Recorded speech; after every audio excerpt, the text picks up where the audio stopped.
an extraordinary pleasure to be in beautiful Jamaica. There is a long history between our two peoples. It is not just a deep friendship between states, but it is also a family bond that exists. And I want to thank Prime Minister Portia Simpson-Miller for her hospitality and her team. I know it's always a lot of work when I come to visit someplace, and I think that everybody has treated us with wonderful hospitality, and we very, very much appreciate that. And I just want to say to you, you might not know, but you're very loved in this country, Jamaica. By the end of his visit, the American president would certainly witness that love, soak in a little of the culture, and as it was a working visit, engage with Jamaica's national and youth leaders, as well as CARICOM heads, to build stronger relations with the U.S. Not long after his arrival in Jamaica on the night of April 8, U.S. President Barack Obama made his way to 56 Hope Road. The quick trip that I made last night to Bob Marley's house was one of the more fun meetings that I've had since I've been president.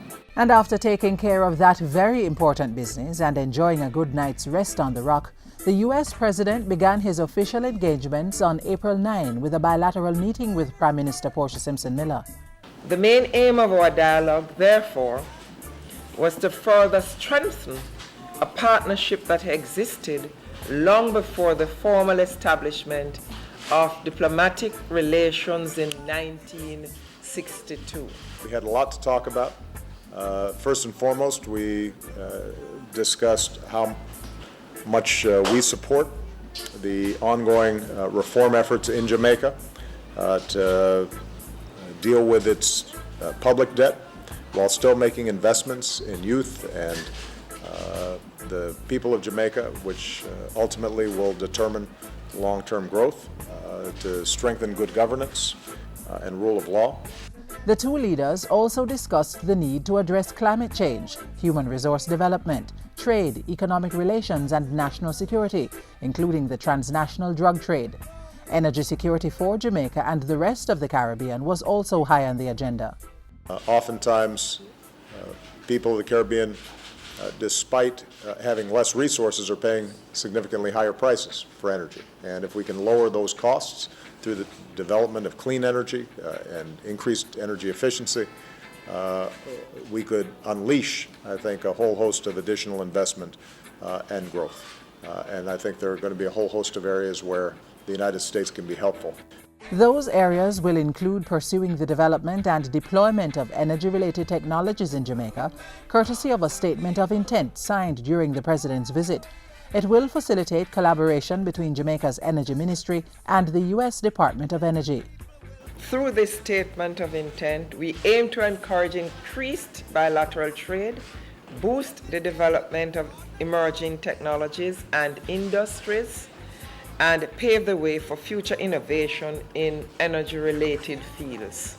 Energy was also a hot topic during the U.S. CARICOM summit that followed the U.S.-Jamaica bilateral talks.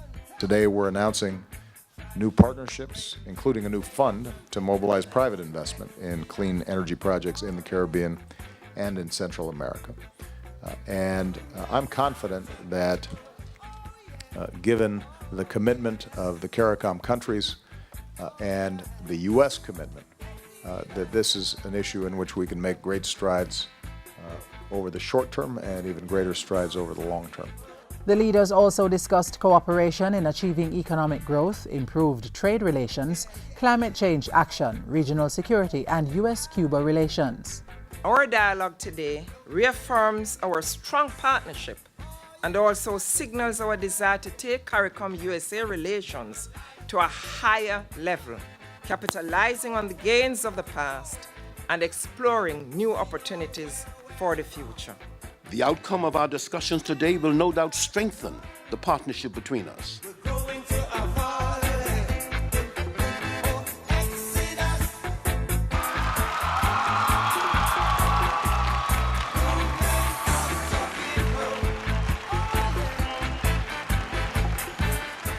Greetings, Massive. Hey. Wagwan, Jamaica. It was the moment most people were waiting for, the town hall-style rap session with over 300 youth leaders from Jamaica and other Caribbean countries. After the photo frenzy entrance, the U.S. president addressed the young people and announced a $68 million investment in education, training and employment programs for Latin American and Caribbean youth. These investments will help young people in unemployed and impoverished and marginalized communities, give them a chance to gain the skills they need to compete and succeed in the 21st century economy. He also launched the Young Leaders of America's initiative.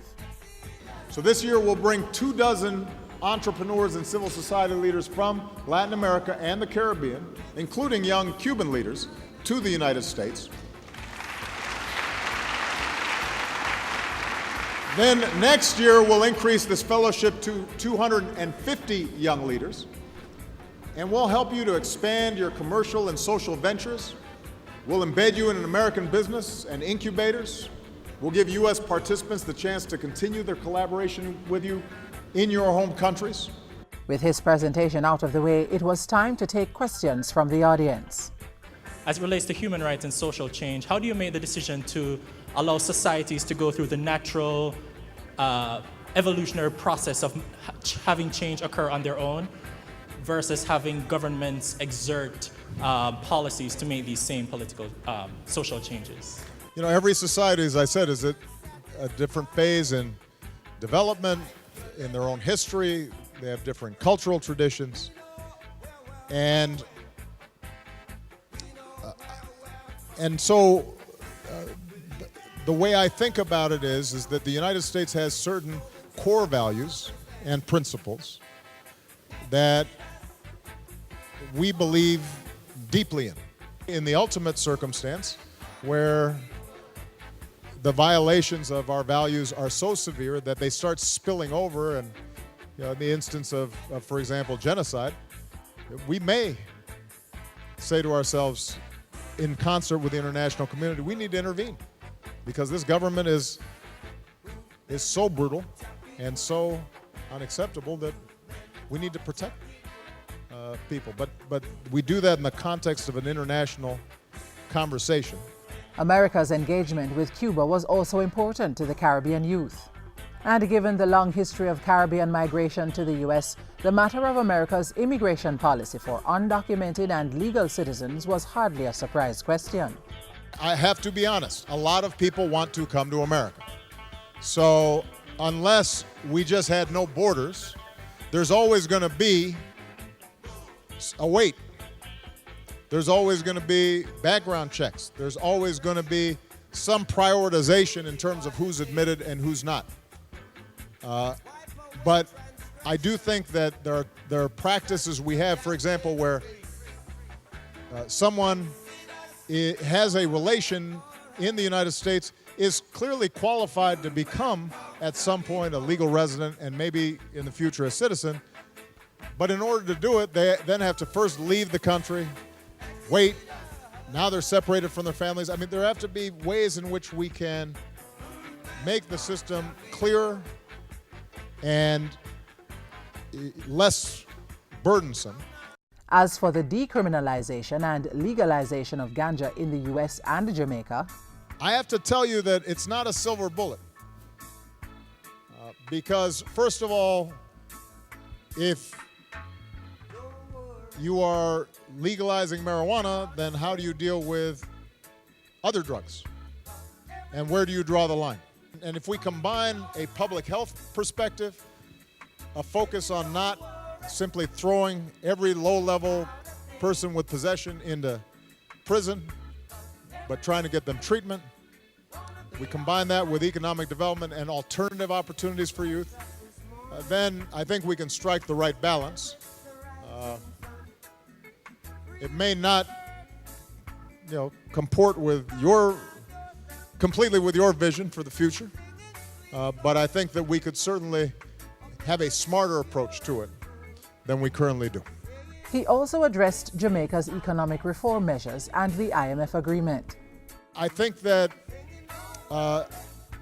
the current government has been wise to work hard to abide by the IMF provisions. That's not been easy, and I think that has been the right thing to do. I've had a great conversation. Thank you, Jamaica. Thank you. Appreciate it, young leaders. President Obama was then whisked away to his final engagement, a stop at the National Heroes Park. There, he paid homage to war veterans as he laid a wreath at the cenotaph. And after less than 24 hours in Jamaica, the 44th President of the United States ended his highly anticipated visit that, by all indications, lived up to expectations. Whoa, whoa.